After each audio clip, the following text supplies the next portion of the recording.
এই মাসটার নাম কি? আরবি মাসের নাম কি? মুহররম।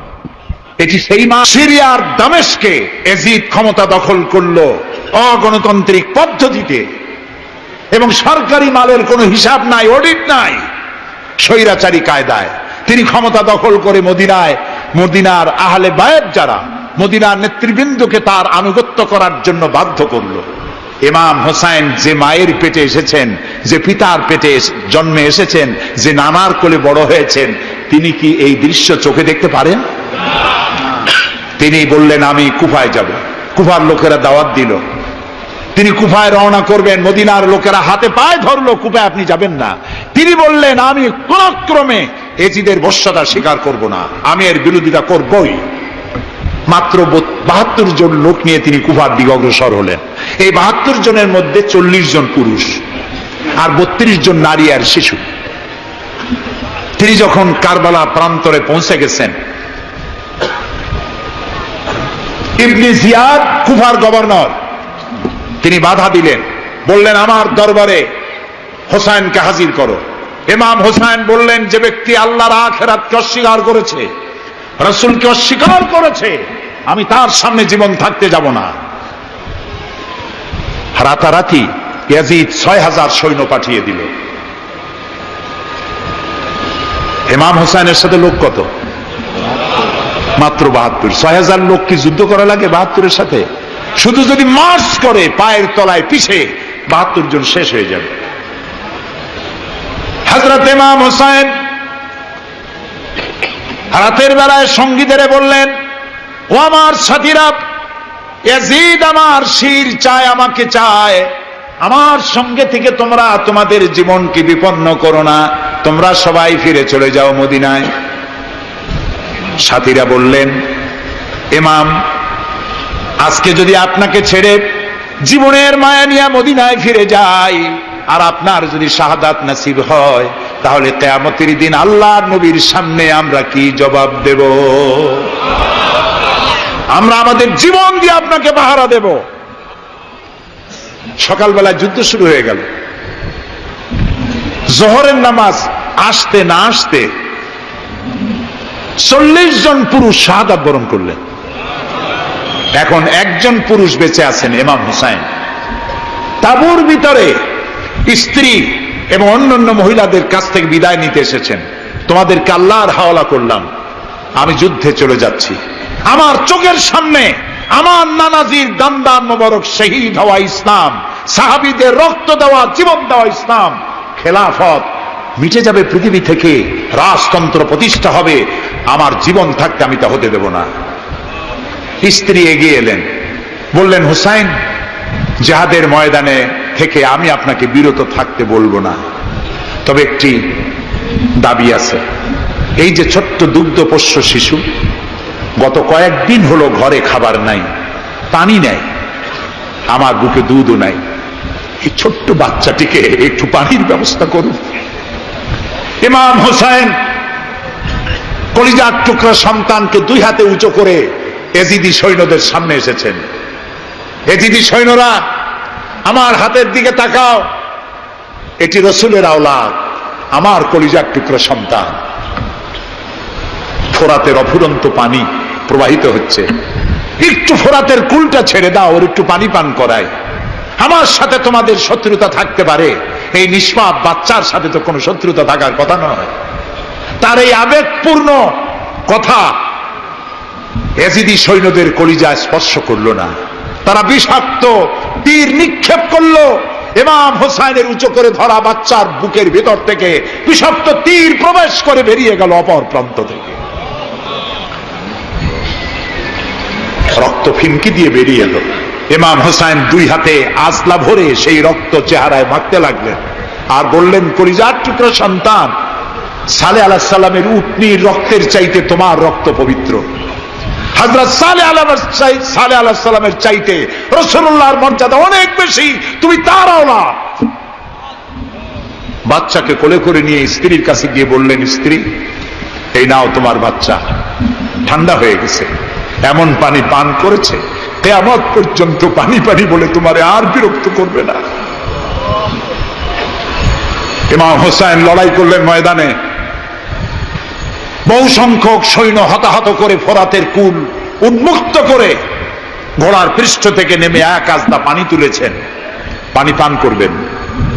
মুখের কাছে যখন আকণ্ঠ তৃষ্ণার্ত পিপাসার্ত হোসাইন মুখের কাছে পানি নিয়েছেন, হঠাৎ ভেসে উঠল মনের পর্দায়, একটু আগে আমার কলিজার টুকরা সন্তান এই পানির অভাবে চলে গেল।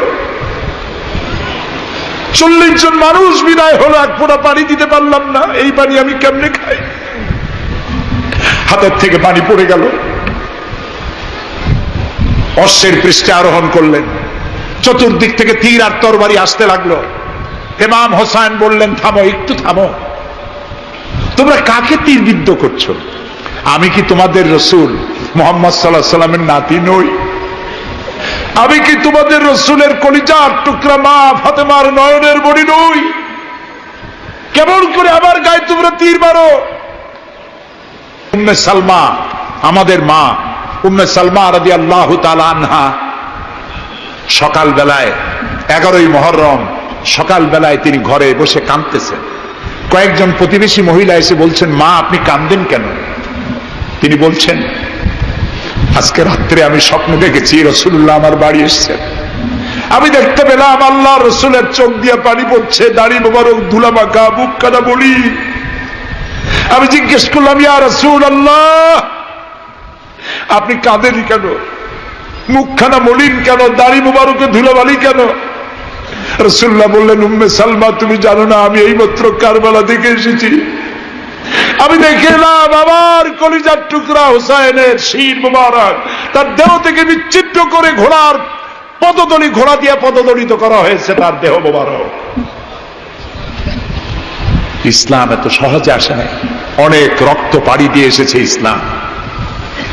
হযরতে হোসাইনের মস্তক মুবারক ইয়াজিদি সৈন্যরা একটা প্লেটে করে নিয়ে কুফার গভর্নর ইবনে জিয়াদের সামনে রেখেছে। ইবনে জিয়াদ চেয়ারে বসা, সিংহাসনে বসা, ইমাম হোসাইনের মস্তক মুবারক তার পায়ের কাছে রেখেছে। কলঙ্কিত ইতিহাস, কি করে আমি শুনাই আপনাদেরকে? ইবনে জিয়াদ চেয়ারে বসে পায়ের কাছে রাখা ইমাম হোসাইনের ঠোঁটের উপরে লাঠি দিয়ে নাড়তেছে। হযরত যায়েদ রাদিয়াল্লাহু তাআলা আনহু 80 বছর বয়স, তিনি বলছেন, ইবনে জিয়াদ এতক্ষণ যা করেছো মুখ বুজে সহ্য করেছি, কিন্তু এখন যেটা তুমি করতেছো পায়ের কাছে কার ব্যথা? তুমি যে ঠোঁটের উপরে লাঠি দিয়া নাড়তেছো, আমি যায়েদ আমি দেখেছি রাসূলুল্লাহ 1000 বার এই মুখের উপরে চুমা খেয়েছেন। তোমার বেয়াদবি বন্ধ করো। প্রিয় ভাই সব, রাজতন্ত্র নয়, পরামর্শ ভিত্তিক সমাজ ব্যবস্থা প্রতিষ্ঠার জন্য আল্লাহ তাআলা ইসলাম দিয়েছেন, দ্বীন দিয়েছেন। সেই জীবন ব্যবস্থা ইসলাম আজকে এই পৃথিবীতে মুসলমানদেরকে সন্ত্রাসী জাত হিসেবে চিহ্নিত করার জন্য, উগ্র জাতি হিসেবে, সহিংস জাতি হিসেবে, অগণতান্ত্রিক জাতি হিসেবে প্রমাণিত করার জন্য পাশ্চাত্য শক্তি তারা নবী করিম সাল্লাল্লাহু আলাইহি সাল্লামের ব্যঙ্গচিত্র এঁকে দুনিয়ায় ছড়িয়ে দিয়েছে। আজকে জুমার খুতবায় আমি কসাই মসজিদে বলেছিলাম, রাসূলুল্লাহর মাথার উপরে বোমা আকৃতির পাগড়ি বেঁধেছে, পাশে 2টা অর্ধনগ্ন মেয়ে লোক রেখেছে। নাউজুবিল্লাহ। তোদের মতো অসভ্য আছে পৃথিবীতে? ডেনমার্ক, আমেরিকা, ইউরোপ, তোমরাও কি মানুষের মতো কাজ করেছ? বিশ্ব নবী পৃথিবীতে সব দিয়েছেন, কিছু নেন নাই। তাকে অপমান করার অর্থ হচ্ছে মানব সভ্যতাকে অপমান করা। রাসূলকে অপমান করার ক্ষমতা কারো নাই। তার সম্মান পাহাড় সমান নয়, তার সম্মান আকাশ সমান নয়। রাসূলের সম্মান আল্লাহর আরশ পর্যন্ত। আল্লাহ তার আরশে আজিমে কাউকে দাওয়াত দেন নাই, বিশ্ব নবীকে দাওয়াত দিয়েছিলেন। আমি আমার বরিশালবাসীদের বলবো, মুসলমানদেরকে ধৈর্য ধারণ করতে হবে, আরো সংযমী হতে হবে। ইসলাম সর্বশ্রেষ্ঠ জীবন ব্যবস্থা। এই কল্যাণময় জীবন ব্যবস্থা প্রতিষ্ঠার জন্য এগিয়ে আসতে হবে মুসলমানদেরকে, সকলকে, হিন্দুদেরকেও। হিন্দু, বৌদ্ধ, খ্রিস্টানদের বলি, আমার প্রিয় ভাইয়েরা, আপনাদের মধ্যে আমাদের মধ্যে পার্থক্য খুবই কম। হিন্দুরা বলেন এক ব্রহ্মা, দ্বিতীয় নাস্তি, আমরা বলি লা ইলাহা ইল্লাল্লাহ, কথা প্রায় কাছাকাছি। আপনারা পুনর্জন্মে বিশ্বাসী, আমরা পুনরুত্থানে বিশ্বাসী। এই কোরআন শুধু মুসলমানদের জন্য নয়। আপনার ইসলাম কবুল করা লাগবে না। আমি ইউরোপ, আমেরিকা, অস্ট্রেলিয়া, আফ্রিকায় যখন অমুসলিমদের মধ্যে বক্তৃতা করি তখন বলি আপনাদের মুসলমান হওয়া লাগবে না, যে ধর্মে আছে সে ধর্মে থেকেই যদি কোরআন বর্ণিত আইন যদি মানেন, আপনি শান্তি পাবেন দুনিয়ায়, শান্তি পাবেন আখিরাতে। পরকালেও শান্তি পাবেন কিনা আল্লাহ ভালো জানেন, তবে দুনিয়ার শান্তি তো পাবেনই। কোরআনের আইন সকলের জন্য প্রযোজ্য। ইসলামের ব্যাখ্যা দিচ্ছিলাম, ইন্নাদ-দীনা ইনদাল্লাহিল ইসলাম। ইসলামের চাইতে কল্যাণময় জীবন ব্যবস্থা পৃথিবীতে আর নাই। বলেন সুবহানাল্লাহ। মা বোনদেরকে বলবো, আসুন ইসলামকে জানি, ইসলামকে বুঝি, ইসলামের সাথে নিজেদেরকে সম্পৃক্ত করি। এটি শুধুমাত্র নামাজ, রোজা, হজ, যাকাতের ধর্ম নয়। নামাজ, রোজা, হজ, যাকাত সহ অর্থনীতি, সমাজনীতি, রাষ্ট্রনীতি সবকিছুর সমন্বয় একটা জীবনের স্কিম, একটি পরিকল্পনা যা দিয়েছেন আল্লাহ তাআলা। সুবহানাল্লাহ। আমাদের দেশে ইসলাম এসেছে বড় বড় আলেম আর বড় বড় আল্লাহর ওলিদের মাধ্যমে ইসলাম এসেছে। হযরত খানজাহান আলী রহমতুল্লাহ আলাইহির কবর আছে না? কোথায়? বাগেরহাটে। খালি কুমির দেখেন না, ইতিহাস দেখেন। তিনি এসে, মানুষের খাবার পানি ছিল না, বড় বড় দিঘি কেটেছেন। এই ছিল তাদের কাজ। দিঘি কেটেছেন, পুকুর করেছেন, রাস্তা করেছেন, মসজিদ করেছেন। হযরত শাহজালাল রহমতুল্লাহ আলাইহি গৌর গোবিন্দের বিরুদ্ধে যুদ্ধ করা লাগে নাই, শুধু আযান দিয়েছেন আর তাদের মূর্তিগুলির কম্পন শুরু হলো। গৌর গোবিন্দ দৌড়াইয়া পলাইয়াও কুল পায় নাই, বিনা যুদ্ধেই দখল হয়ে গেছে সিলেট। সুবহানাল্লাহ। তাইফের ময়দানে ক্ষতবিক্ষত শরীর, রক্ত ঝরছে আল্লাহর নবীর গা থেকে। আহারে, আমি সেই জায়গাও দেখেছি, তাইফের সেই জায়গাটাও দেখেছি যেখানে রাসূলুল্লাহ বেহুশ হয়ে পড়েছিলেন, সব থেকে বেশি রক্ত পড়েছে। রাসূলুল্লাহ যখন হুশ আসতেন, বেহুশ হয়ে গেছিলেন, ফেরেশতারা দাঁড়ায় কাঁদতেছে আর বলছে, ইয়া রাসূলুল্লাহ, আপনার এই করুণ অবস্থা দেখে আকাশের ফেরেশতারা কাঁদতেছে, আমি সহ্য করতে পারছি না। জিবরাইল বলছেন, আমি হুকুম চাই, আপনি আমাকে হুকুম দেন, দুটা পাহাড় মিলায় দিয়া সব কাফের পিছে শেষ করে দিন। আল্লাহর নবী বলেন, জিবরাইল, আমি যদি হুকুম করি, আমার হুকুমে যদি দুই পাহাড় দিয়া মানবগুলিকে সব যদি পিছে মেরে ফেলে দাও, একটা কাফেরও যদি না বাঁচে, তাহলে কার কানে আমি পৌঁছাবো লা ইলাহা ইল্লাল্লাহু মুহাম্মাদুর রাসূলুল্লাহ।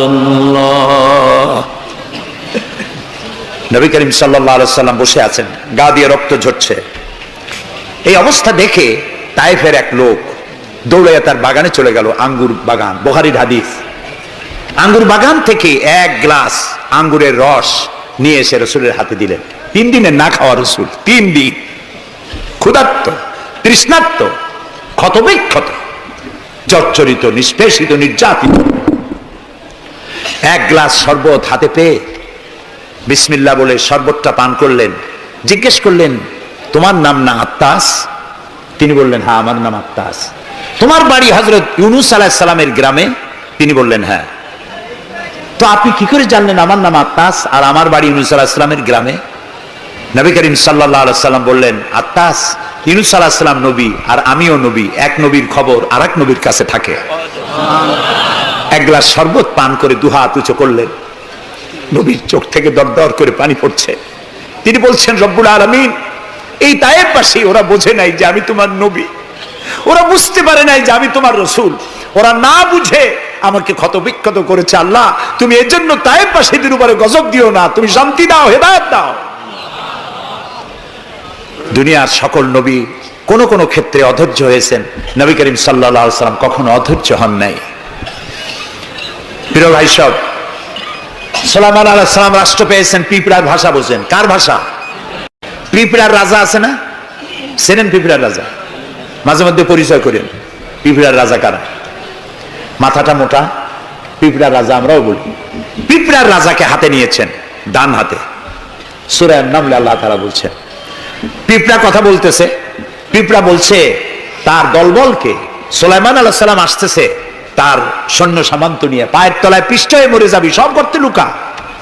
তিনি পিঁপড়া হাতে নিয়ে কথা বলতেছিলেন পিঁপড়ার সাথে। সুলাইমান আলাইহিস সালাম কথা বলছেন পিঁপড়ার সাথে। এখন পিঁপড়ার ভাষা আমি বুঝি, এতে একটা অহংবোধ সৃষ্টি হতে পারে। পিঁপড়ারও ভাষা আমি বুঝি।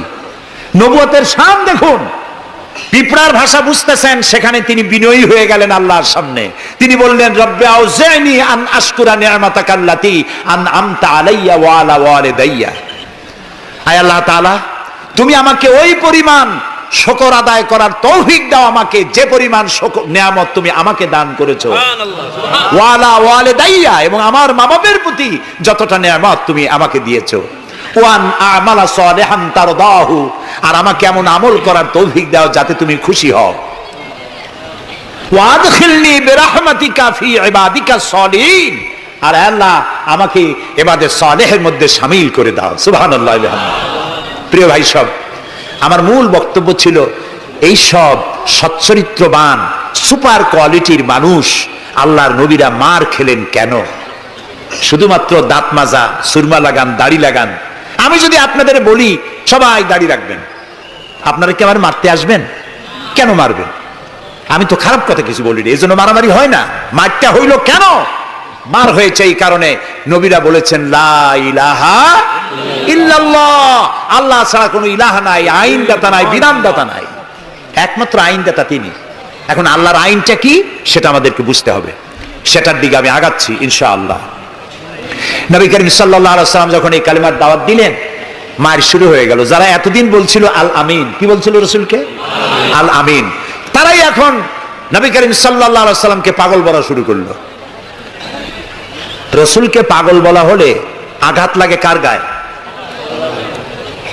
আঘাত লাগে কোথায়? আল্লাহর গায়ে বলা যাবে না, আল্লাহর অস্তিত্বে আঘাত লাগে। আল্লাহ রাব্বুল আলামিন এই কাফিরদের অপবাদের জবাবে আল্লাহ তাআলা প্রতিবাদ করলেন। তিনি বললেন, ওয়ামা সাহিবুকুম বিমাজনুন, তোমাদের সাথী পাগল নয়, তোমাদের সাথী বললেন আল্লাহ তাআলা। কেন? তোমরা তো এই লোককে হতে দেখেছো, তার শৈশব, কৈশোর, যৌবন, আর এই বয়স পর্যন্ত তোমরা তাকে চোখের সামনে দেখেছো। পাগলামির কি দেখলে তোমরা তার ভেতরে? কেন পাগল বলো? তিনি পাগল নন, তিনি শায়ের নন, তিনি জাদুকর নন, তিনি গণক নন, তিনি আমার নবী। প্রিয় ভাই সব, মুসলমানেরা মার খাচ্ছে, পালিয়ে বেড়াচ্ছে। বুখারী শরীফে এসেছে ওয়ান খাব্বাব বিন আরিত রাদিয়াল্লাহু তাআলা আনহু আন্নাহু قال শাকাউনা ইলা রাসূলিল্লাহ সাল্লাল্লাহু আলাইহি ওয়াসাল্লাম ওয়া হুয়া মুতাওয়াসসাদুন বুরদাতুন লাহু ফি জিল্লিল কাবা। হযরতে খাব্বাব বলেন, আমরা অত্যাচারে অত্যাচারিত হয়ে একদিন নবী করিম সাল্লাল্লাহু আলাইহি ওয়াসাল্লামের কাছে গেলাম, যে দেখতে পেলাম তিনি কাবা শরীফের ছায়ায় চাদর মুড়ি দিয়ে আরাম ফরমাচ্ছেন। আমরা কাছে গিয়ে বললাম, আলা তাদুলানা আলা তাস্তানসিরুলানা ইয়া রাসূলুল্লাহ, হে রাসূল। মাইর খেতে খেতে আমরা শেষ হয়ে গেলাম। আমাদের মুসলমানদের উপরে আগুন চাপা দেওয়া হচ্ছে, পাথর চাপা দেওয়া হচ্ছে, বেলালকে উটের পায়ের রশিতে বেঁধে উট তাড়ানো হচ্ছে। ক্ষুধার জ্বালায় শেষ হয়ে গেলাম, ঘুমাইতে দেয় না, মাইরে অস্থির হয়ে গেলাম। হে রাসূল, আপনি কি আল্লাহর কাছে আমাদের জন্য দোয়া করবেন না? আপনি কি আমাদের জন্য আল্লাহর কাছে সাহায্য প্রার্থনা করবেন না? বুখারীর হাদিস। রাসূলুল্লাহ উঠে বসলেন, বললেন, ও খাব্বাব, তোমাদের আগে এই পৃথিবীতে যারা এসেছিলেন সেই সমাজের সমাজপতিরা কলেমার দাওয়াত দেওয়ার অপরাধে তাদেরকে ধরতো। ফায়ুখাজুর রাজুলু ফায়ুহফারু লাহু ফিল আরদ, তারা তাদেরকে ধরতো আর তাদের জন্য গর্ত খনন করত। ফায়ুজালু ফিহা, এরপরে সেই গর্তের ভিতরে তাকে কোমর পর্যন্ত গেড়ে দিত। সুম্মা ইউতাবিল মানশার, এরপরে করাত আনা হতো। ফায়ুদাউ আলা রাসিহি, এরপরে করাত তার মাথার উপরে রাখা হতো। ফায়ুজালু নিসফাইন, এরপরে করাত দিয়ে চিরে জীবন্ত মানুষকে দুই টুকরা করে ফেলে দেওয়া হতো।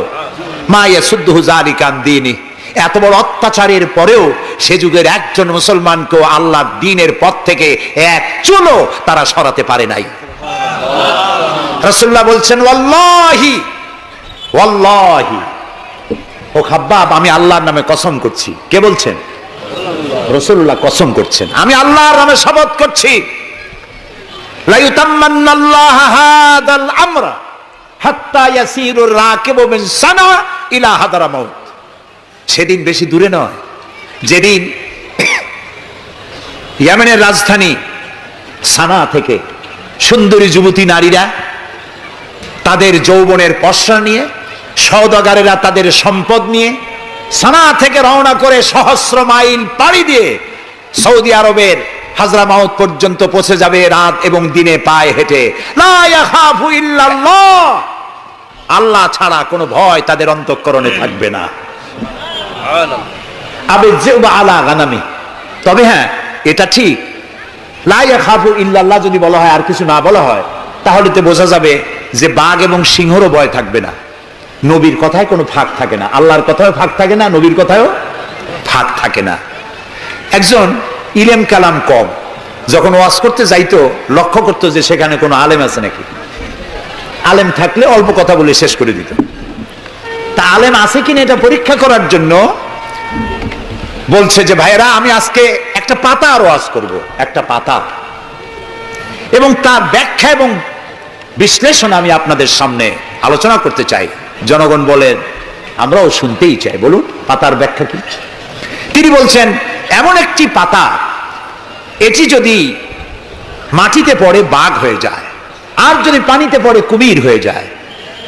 একজন দাঁড়ায় বলল, হুজুর বুঝলাম এই পাতার ফজিলত এমন, মাটিতে পড়লে বাঘ হয়, পানিতে পড়লে কুমির হয়, কিন্তু পাতাটি যদি অর্ধেক মাটিতে অর্ধেক পানিতে পড়ে তাহলে কি হবে? উনি বুঝলেন যে এখানে তো আলেম আছে, কাজী আমার ওয়াজ এখানে শেষ করি। ওয়া আখির দাওয়ানা আলহামদুলিল্লাহি রাব্বিল আলামিন। কথার মধ্যে ফাঁক থাকলে এরকম হয়, কিন্তু আল্লাহর কথা নবীর কথায় কোনো ফাঁক নাই। লা ইয়াখাফু ইল্লাল্লাহ, আল্লাহ ছাড়া কোনো ভয় থাকবে না।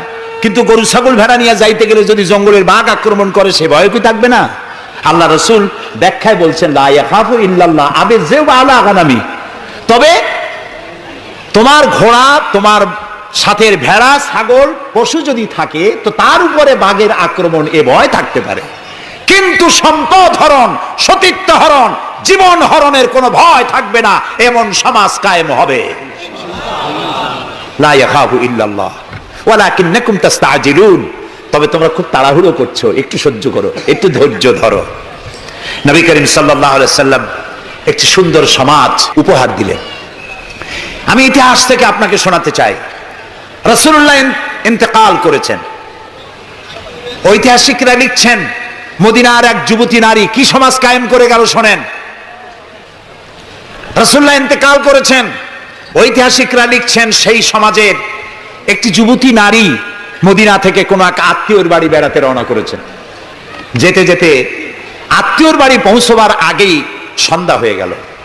মনে মনে ভাবলো এখন যদি আমি কোনো পরপুরুষের সামনে পড়ি তাহলে তো আমার সতীত্ব যাবে, অলঙ্কার আদিও যাবে, সারা জীবনের লালিত সম্পদ নষ্ট হয়ে যাবে। খুব ভীত সন্ত্রস্ত পদে এগোচ্ছে, আর বাঘ দেখা হরিণীর মতো তার চোখ এদিক ওদিক তাকাচ্ছে আর হাঁটতেছে। হঠাৎ দেখে দূর থেকে তার দিকেই এগিয়ে আসছে এক যৌবন ভরা এক যুবক। যুবককে কাছে আসতে দেখে যুবতী নিজের লালিত সম্পদ, সতীত্ব আর অলঙ্কার আদি হারাবার ভয়ে মাটির উপরে বসে পড়েছে, তার রুহু গলার কাছে এসে গেছে। ঐতিহাসিকরা লিখছেন যুবকটি যুবতীর কাছে এসে দাঁড়িয়েছে। যুবতী মহিলার চোখের উপরে চোখ রেখে যুবক ছেলে বলছে, মা আমাকে দিয়ে তোমার কোনো অনিষ্ট হবে না, তুমি কোথায় যাবে আমাকে বলো, আমি পাহারা দিয়ে তোমার গন্তব্যে পৌঁছে দেব। আমার পরিচয় শোনো, আমি মুসলমান। সুবহানাল্লাহ। রাসূলুল্লাহ এই মুসলমান বানিয়েছিলেন, এই সমাজ বানিয়েছিলেন। তাই আমি আফসোস করে বলি, মরা মানুষ জিন্দা হওয়ার কোন সুন্নত যদি থাকতো, আর একজন সাহাবী যদি আজ জিন্দা হতেন আর আমাদেরকে যদি দেখতেন, তাহলে চিৎকার দিয়ে বলতেন আল্লাহর কসম রাসূলুল্লাহ দান্দার মোবারক শহীদ করে সাহাবীরা জীবন দিয়ে যে মুসলমান বানিয়ে রেখে গিয়েছিলেন, আল্লাহর কসম এগুলো সেই মুসলমান না।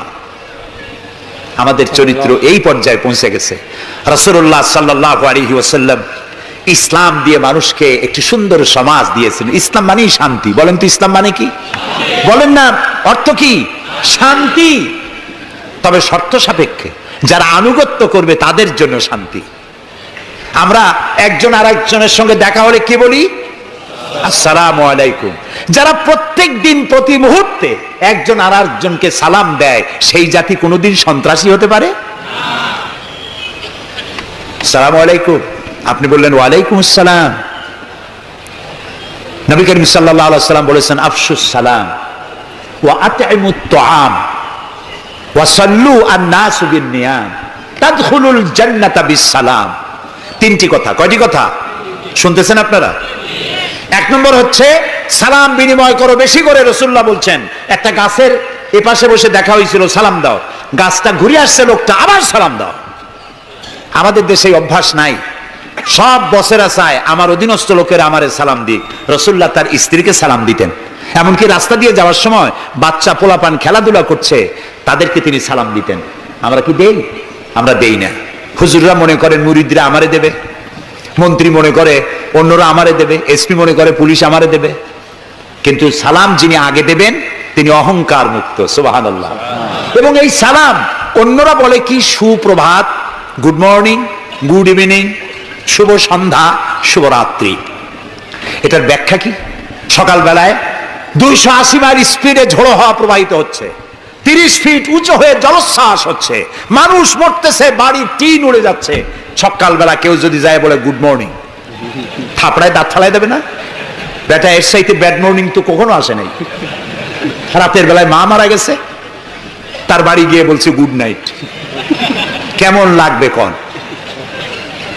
সুতরাং ইসলামের বিষয়টাই মোর সায়েন্টিফিক। সুখে দুঃখে, বিপদে আপদে, সুখে শান্তিতে, রাতে দিনে, সকালে সন্ধ্যায় যখন দেখা হচ্ছে, একজন আরেকজনকে সালাম দেয়। আসসালামু আলাইকুম। পয়সা লাগতেছে? কথা না কইলে বুঝবো কি? বিনা পয়সায় আল্লাহ তোমার উপরে শান্তি দিক, রহমত দিক। আপনি আরো বেশি করে কোন ওয়ালাইকুম আসসালাম ওয়া রাহমাতুল্লাহি ওয়া বারাকাতুহু ওয়া মাগফিরাতুহু। তারপরে কি করেন? হাত দেন। কিছু কিছু লোক আছে হাত মতে ছোঁয়ায়, সবটা দিতে চায় না। আবার হাতটা দিয়া এরকম ঝাঁকি ঝাঁকি করে, মনে করে যত ঝাঁকি তত নেকি। এটা কিন্তু একটা পাগলামি। জি, আপনি হাত নাচান কেন? ধরে রাখেন আর বলবেন ইয়াগফিরুল্লাহু লি ওয়া লাকুম। আল্লাহ তোমারও শান্তি দিক, আমারও শান্তি দিক। আল্লাহ তোমারও মাফ করুক, আমারও মাফ করুক। সুবহানাল্লাহ করে কে বলতেছেন? আল্লাহ রাসূল। বাড়িতে যেয়ে সালাম দেবেন, বড় সালাম দেবেন। আপনার স্ত্রী আপনার কৃতদাসী নয়, আপনার সমান অধিকার তার। আপনি সালাম দিবেন। ঘরের মধ্যে মুখ কালো করে ঢুকলেন, বউ কিছু কইল না, আপনিও কিছু কইলেন না, মনে হলো দুইজন বোবা। আপনি ঘরের মধ্যে প্রবেশ করতেছেন, আসসালামু আলাইকুম ওয়া রাহমাতুল্লাহ, গৃহবাসীরা তোমাদের উপরে আল্লাহর রহমত নাজিল হোক। সুবহানাল্লাহ বলবেন না? আজকেই এই আমল করবেন, বাড়ি যাইয়ে বড় সালাম দেবেন। তবে যারাদের কোনোদিন দেওয়ার অভ্যাস নাই তাদের একটা সমস্যা হইতে পারে। হঠাৎ করে সালাম দিলে বউ মনে করবে কপালে দুঃখ আছে, বুঝে আসছে। একটু বুঝাই বলে নেবেন। তবে আজকের থেকে সালাম শুরু হবে, ঠিক আছে না ভাই? আজকের থেকে শুরু হবে। বাচ্চাকে বাড়ি থেকে বিদায় করছেন, স্কুলে যাচ্ছে, মা বাবা শিখায় বাই বাই, টাটা, যাই যাই, খাই খাই। এটা কথা হলো? বাচ্চা বিদায় হচ্ছে, বাচ্চার মাথায় হাত দিয়া বলেন ফি আমানিল্লাহ, তোমারে আমি আল্লাহর আমানতে ছেড়ে দিলাম। সুবহানাল্লাহ। কিসের বাই বাই টাই টাই? আমরা মুসলমান, এই মুসলিম ট্র্যাডিশন, মুসলিম কালচার বাঁচায় রাখতে হবে যে কোনো মূল্যে। ছেলেদের নাম রাখতে গিয়ে মন্টু, বল্টু, সেন্টু, ডবলু, আকাশ খাতুন, বাতাস বেগম, একটা নাম হইল। আচ্ছা ভাই, আপনি লক্ষ্য করেন তো, পৃথিবীতে কোন ইতিহাস সৃষ্টিকারী মানুষ বল্টু আর মন্টু জাতীয় নাম আছে? পৃথিবীর কোন আলেম, হযরত মাওলানা বল্টু সাহেব এখন ওয়াজ করবেন? এই যে মাজার দেখতে পান, ইনি হচ্ছেন হযরত পীরে বুজুর্গ খানানে খানান সিরাজুস সালিকিন মিসবাহুল আরিফিন হযরত মাওলানা সেন্টু রহমাতুল্লাহ আলাইহির মাজার আছে? এরকম নাই। আপনি নাম যত খারাপ রাখবেন, আপনার সন্তান গুন্ডা হবে, বদমাশ হবে, চাঁদাবাজ হবে, জিনাকার হবে। নাম রাখবেন মুসলমানি নাম, ভালো ভালো নাম, আরবি নাম। আলেমদের কাছে জিজ্ঞাসা করে নাম রাখবেন যে এই নামটা কি রাখবো আর নামের অর্থটা কি। আন্দাজে আবার নাম রেখেন না। কুয়েতে এয়ারপোর্টে একদিন বাংলাদেশের একজনের পাসপোর্ট দেখে পুলিশেরা হাসাহাসি করতেছে। কারণ কি? কারণ হলো পাসপোর্টধারী যিনি, তার নাম হলো জামাল মিয়া, আর পিতার নাম হলো তরিক মিয়া। জামাল শব্দের অর্থ হচ্ছে উট, আর জামাল মিমে আলেফ দিয়ে যদি হয় তাহলে হয় সৌন্দর্য। এখন জামাল মানে উট, মিয়া মানে 100, ওর নাম 100 উট। আর তরিক মানে রাস্তা, মিয়া মানে 100, ওর নাম 100 উট আর ওর বাপের নাম 100 রাস্তা। 100 রাস্তার ছেলে 100 উট। তাই খালি আরবি রাখলে তো হবে না, নামে আরবির অর্থ কি? জি, অর্থবোধক নাম রাখতে হবে। তাহলে আমি বলতেছিলাম রাসূলুল্লাহর হাদিস, প্রথমে দিবেন সালাম, আফশুস সালাম ওয়া আতইমুত তাআম, গরিব মিসকিনদেরকে দাওয়াত করে খাওয়াবেন, বন্ধু বান্ধবদের দাওয়াত দিয়ে খাওয়াবেন। খাওয়া খাওয়াইতে কিন্তু মহব্বত বাড়ে, চক্ষু লজ্জার সৃষ্টি হয়। খালি অপরের পয়সা দিয়ে রিক্সায় চড়বেন, রিক্সায় দুইজন উঠলো, একজন নামে হেঁটে চলে গেল, একসাথে দুইজনে খাইলো, আর একজনে খেলাল করতে করতে বাইরে গেল, পয়সাও দিল।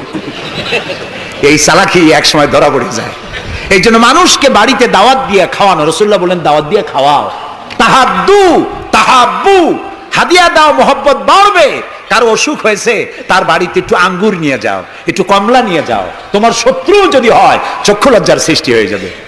কান্নাহু ওয়ালিয়ুন হামিম, দেখা যাবে সে চরম দুশমন ছিল, সে তোমার বন্ধু হয়ে গেছে। সুবহানাল্লাহ বলবেন না? ওয়াসাল্লু আন-নাসু বিন-নিয়াম। আর 3 নম্বরে, মানুষ যখন ঘুমায় থাকে তখন তুমি নামাজ পড়ো। কোন সময়? কোন তো? ও, তাও তো আপনারা জানেন, মধ্যরাতের পরে যখন মানুষেরা ঘুমায় থাকে তখন তুমি নামাজ পড়ো। এ রাখলে কেন? কারণ মানুষের কাছে সব থেকে বড় ভালোবাসার সত্তাকে বলেন আল্লাহ, তারপরে আল্লাহ রাসূল। এখন যাকে ভালোবাসি তার সাথে তো প্রেম করতে হবে। প্রেম কি নোটিশ দেওয়া হয়? SMS করে আজকাল হয়। কিন্তু ভালোবাসা বিজ্ঞাপন দিয়ে হয় না, মাইকিং করে হয় না। ভালোবাসা হয় কিসে? কন্ত প্রেম কিসে হয়? লজ্জা করে বলতে, করছেন তো এক সময়। গভীরে, রাতে, অন্ধকারে, একাকিত্বে ভালোবাসা হয়। তো মানুষের সবচাইতে প্রিয় হচ্ছেন আল্লাহ তাআলা, প্রিয়তম। এর থেকে প্রিয় আর মুসলমানদের জন্য কেউ হইতে পারে না। দিনের কোলাহল পূর্ণ অবস্থার ভেতর দিয়ে তুমি তার সঙ্গে আবেগময় কণ্ঠে কথা বলতে পারবা না, এটা আল্লাহ তাআলা জানেন। তাই আল্লাহ তাআলা বলেছেন ওয়াজআলনান নাহারা মাআশা, দিন বানাইছি রোজগার করার জন্য, কাজ করো, বসে থাকবা না। ফাইযা কুদিয়াতিস সালাত ফান্তাশিরু ফিল আরদ, নামাজ পড়া হয়ে গেছে, মসজিদে বসে থাকতে পারবা না। অভিশাপ, জোহরের নামাজে রক্ত হয়েছে, অফিস বন্ধ করে নামাজ পড়ো, জোহর পড়ো, সুন্নত পড়ো। নফল পড়তে পারবা না জোহরের সময়, তাসবিহ পড়তে পারবা না, কারণ এই তাসবিহ পড়ে নফল পড়ে সময় নষ্ট করে পূর্ণ বেতন নিলে বেতন হালাল হবে না। মেডিকেল নিয়ে সুস্থ মানুষ সেল্লা দিতে যাবা, পয়সা হারাম, নেক পয়সা হবে না, হালাল পয়সা কামাই দিতে হবে। সেল্লার নাম বললাম বলে তাবলিগি ভাইরা অসন্তুষ্ট হবেন না, একটা দৃষ্টান্ত দিলাম। আমি তাবলিগি ভাইদেরকে শ্রদ্ধা করি, সম্মান করি, তারাও দ্বীনের কাজ করছে। সুতরাং মসজিদের ভেতরে আপনি নামাজ পড়ে আল্লাহ তাআলা বলছেন কি শোনেন, ফরজ, ফাইযা কুদিয়াতিস সালাত ফান্তাশিরু ফিল আরদ, নামাজ পড়া হয়ে গেছে, বেরিয়ে যাও। কোথায় যাও? দুনিয়ায় যাও, হাটে যাও, বাজারে যাও, কলে যাও, কারখানায় যাও, আদালতে যাও, শিক্ষা প্রতিষ্ঠানে যাও, চাষ করতে যাও। যাইয়া কি করো? আবতাগু মিন ফাদলিল্লাহ, আর আমার রিজিক, আমি যে তোমারে অনুগ্রহ করেছি, রিজিক দিয়েছি, ওই রিজিক তালাশ করে আনো। সুবহানাল্লাহ। প্রিয় ভাই সব, হযরত ওমর রাদিয়াল্লাহু তাআলা আনহু মসজিদের ভিতরে দেখলেন কিছু লোক বসা, জোহরে দেখলেন, আসরে দেখলেন, মাগরিবে দেখলেন, এশায় দেখলেন। পরের দিন ফজরের সময় সেই একই জায়গায় কয়েকটা লোক, একই লোক দেখে জিজ্ঞেস করলেন তোমরা কারা? বলল নাহনু মুতাওয়াক্কিলিন, আমরা আল্লাহর উপরে ভরসা করি এবং আল্লাহর উপরে ভরসা করে এখানে জিকির আজগার করি। খাও কি? কয় যে আমাদের এই জিকির আজগার দেখে পাশের লোকেরা ভাত রাইন্দে আমাকে খাওয়ায়। রাসূলুল্লাহ বললেন তোমরা তো মুতাওয়াক্কিলুন, তোমরা তো অন্যের উপরে নির্ভরশীল, আল্লাহর উপরে তো নির্ভরশীল তোমরা নও। শোনো, আগামীকাল এই জোহরের নামাজের পর যদি তোমাদেরকে এখানে বসা দেখি, ব্যাট মেরে মসজিদ থেকে বের করে দেব। মসজিদে নির্দিষ্ট সময় নামাজ পড়তে আসবে, বাকি সময় কাজ করতে হবে মানুষের জন্য, নিজের জন্য, জনগণের জন্য, রাষ্ট্রের জন্য। এর নাম ইসলাম। এর নাম কি? ইসলাম। বাস্তবমুখী, বৈরাগ্য নয়। আপনি দিন কায়েমের জন্য, আল্লাহর বেশি জিকির আজগার করার জন্য জঙ্গলে যাবেন, লা রাহবানিয়াতা ফিল ইসলাম। ইসলামে বৈরাগ্যবাদকে সমর্থন করে না। কথা বুঝে আসছে?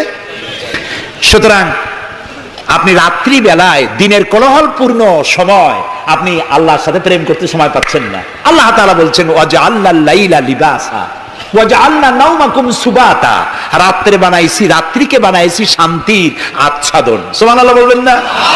রাত হলো শান্তির আচ্ছাদন। তীর্যক রৌদ্রের তীব্র প্রখারকে বন্ধ করে দিয়ে, রাতের একটি অন্ধকারের চাদর দিয়ে, কালো চাদর দিয়ে পৃথিবীটাকে ঢেকে দিলাম। আর একটু শান্তির জন্য চাঁদ আর তারকার নামে কিছু ডিম লাইট জ্বালাই দিলাম। গভীর রাত্রে ওঠো, মানুষ যখন ঘুমায় তখন তুমি সেজদায় পড়ে কাঁদো। রাসূলুল্লাহ বলেছেন, অনুশোচনা আর অনুতপ্তের এক ফোঁটা পানি নাকের অর্ধেক আসতে না আসতে আল্লাহ তাআলা ওই ক্রন্দনরত বান্দাকে মাফ করে দেন। সুবহানাল্লাহ। এই তিনটি কাজ যে করবে, কয়টা কাজ? তিনটি। এই তিনটি কাজ যারা করবে, তাদখুলুল জান্নাতা বিসসালাম। আখরাজাহু মুসলিম। মুসলিম শরীফের হাদিস। রাসূলুল্লাহ বলছেন, এই তিনটে কাম করো, শান্তির সাথে জান্নাতে চলে যাবে। তাহলে যে জাতির জীবন ব্যবস্থার নাম কি? ইসলাম। আর আমাদের নাম মুসলমান। সব জায়গায় কিন্তু শান্তি। দেখা হইলে সালাম। আল্লাহর নাম কি? শান্তি। আর আল্লাহর এক নাম কি? সালাম না আছেন আল্লাহর নাম? আল্লাহর নাম শান্তি। তারপরে নামাজ পড়ে শেষ করার পরই ডান দিকে বাম দিকে কি বলি? নামাজ পড়েও বলি আসসালামু আলাইকুম ওয়া রাহমাতুল্লাহ। জীবনের শেষ নামাজ কোনটা? জানাজা। তার শেষ কথা কি? আসসালামু আলাইকুম ওয়া রাহমাতুল্লাহ। এরপরে মুমিনদের লাস্ট ডেস্টিনেশন দারাকা দারাস সালাম। শেষ জায়গা কোথায়? জান্নাত। এই যাদের ধর্ম, এই যাদের দিন, এই যাদের জীবন ব্যবস্থা, সেখানে আল্লাহর আইন প্রতিষ্ঠার নামে বোমা মারা লাগবে? জবাব দেন। সন্ত্রাসী তৎপরতা করা লাগবে? কোন নবী, কোন রাসূল সন্ত্রাসী তৎপরতা চালিয়েছেন, মানুষ হত্যা করেছেন, এর কোন নজির আছে পৃথিবীতে? আছে? পৃথিবীতে নাই। আপনারা বলতে পারেন, তাহলে রাসূলুল্লাহ যুদ্ধ করছিলেন কেন? নবী করিম সাল্লাল্লাহু আলাইহি ওয়াসাল্লাম যত যুদ্ধ করেছিলেন সব ছিল ডিফেন্সিভ, আত্মরক্ষামূলক। তিনি নিজে যুদ্ধ শুরু করেছেন, এর কোন নমুনা নাই। একটি হাদিস পাওয়া যাবে না যে নবী করিম সাল্লাল্লাহু আলাইহি ওয়াসাল্লাম ক্ষমতা গ্রহণ করার পর সাহাবীদের রাতের বেলায় পাঠিয়ে দিয়েছেন, ওই গ্রাম আমার উপর ঈমান আনে নাই, বাড়ি শুদ্ধ জ্বালায় দাও, হত্যা করো, বলেছেন? সুবহানাল্লাহ। বন্দীরা এসেছে, বন্দীদেরকে তিনি শর্ত করেছেন, বন্দীদের খাবার দিয়েছেন, থাকার দিয়েছেন, আর বলেছেন কোন বন্দী যদি একটা নিরক্ষর লোককে অক্ষর জ্ঞান সম্পন্ন করাতে পারে, স্বাক্ষর দিতে পারে, এই জ্ঞানটুকুন যদি দিতে পারে, এর বিনিময়ে তাকে মুক্তি দেওয়া হবে। আজকে আমেরিকা আমাদেরকে ভদ্রতা শিখায়। বন্দীদের সাথে তোমরা কি ব্যবহার করেছো? আল গারিব কয়েদখানায় কি অসভ্যর বর্বরতা তোমরা করেছো, পৃথিবীর ইতিহাসকে ম্লান করে দিয়েছো, সভ্যতার মুখে কালিমা লেপন করেছো। আল গারিব কয়েদখানার তারা কি করেছে, আমি ভাষা দিয়া ভদ্রলোকের সামনে তা উচ্চারণ করতে পারবো না।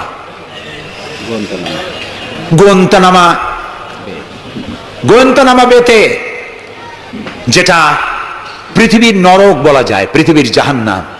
মুসলমান কয়েদিদের সামনে কোরআন শরীফ খুলে কোরআনের উপরে পেশাব করেছে তারা। একজন মুসলমান হাত পা বান্ধা, তার সামনে কোরআনে পেশাব করলে তার অবস্থাটা কি হয়? সে তো আত্মহত্যা করতে চায়, তখন আমার জীবন চলে যাক, কোরআনের অমর্যাদা তো সহ্য করা যায় না। তোমরা তাই করেছো। তোমরা এরাকে 70 বছরের বৃদ্ধা নারীকে দুই পার দুই হাতের উপরে ভর করে গাধার মতো বানাইয়া তার পিঠের উপরে তোমরা চড়ে বাজারে বাজারে ঘুরেছো। তোমরা সেই জাতি। তোমরা নারীত্বের অমর্যাদা করেছো, মনুষ্যত্বের অমর্যাদা করেছো। বাংলাদেশকে গণতন্ত্র শিক্ষা দেওয়ার জন্য তোমাদের আসার কোনো জরুরত নাই। গণতন্ত্র আমাদের কাছ থেকে শিখে যাও, সভ্যতা ভদ্রতা আমার দেশ থেকে শিখে যাও।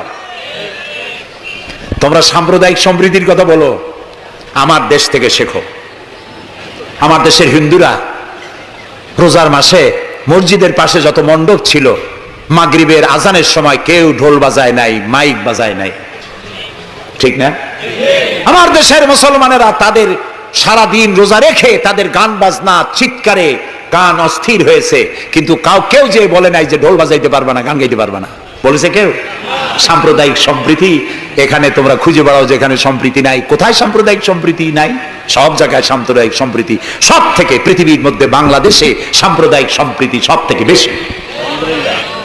দেশের বদনাম বিদেশে গিয়ে এত বলে মানুষ, চিন্তা করতেও কষ্ট হয়। এখন ধোঁয়া তুলেছে দ্রব্য মূল্যের জ্বালায় বাংলাদেশ নাকি শেষ।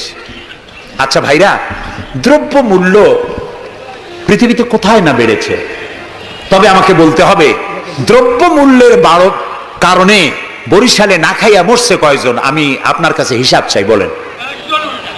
মরেছে একজনও? বাংলাদেশে মরছে একজনও? দ্রব্য মূল্য বাড়তে পারে, কিন্তু ক্রয় ক্ষমতাও তো বেড়েছে মানুষের, আলহামদুলিল্লাহ বলেন। আমি তো সেদিন আমার পিরোজপুরে দেখলাম এক রিক্সাওয়ালা, তার বাড়িতে শামিয়ানা টানানো। আমি জিজ্ঞেস করলাম, এই বাড়িতে কি বিয়ে নাকি? বললো যে একটা রিক্সাওয়ালা অমুক, তারা চিনলাম, তার বাড়িতে বিয়া।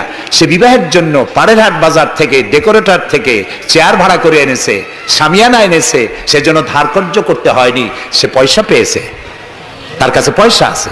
বিজিডি, বিজিএফ, তারপরে বৃদ্ধ ভাতা, বয়স্ক ভাতা, এরপরে মুক্তিযোদ্ধা ভাতা, উপবৃত্তি, টিআর, কাবিখা, বিভিন্ন রকমের বিভিন্ন পদ্ধতিতে মানুষের দুয়ারে ক্রয় ক্ষমতার জন্য সরকার টাকা পৌঁছে দিয়েছে বলে। সুতরাং এই সব বাজে কথা বলে মানুষকে বিভ্রান্ত করার কোনো সুযোগ নাই। যাক, এটা আমার পয়েন্ট না।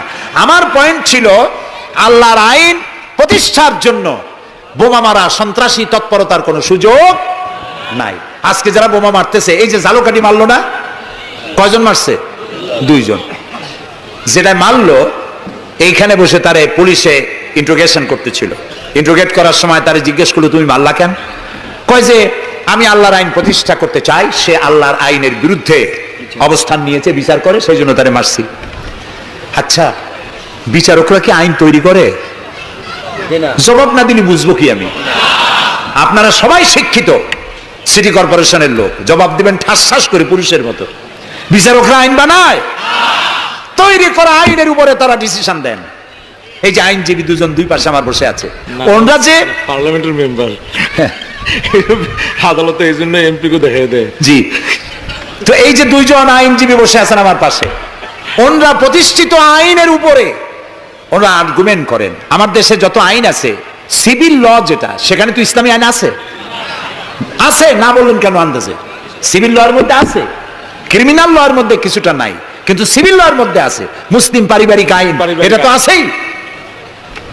সুতরাং বিচারক মারা, আইনজীবী মারা। এরপর বললো, আচ্ছা তুমি যদি এখন মরো, কয় যে আমি তো শহীদ হয়ে যাবো।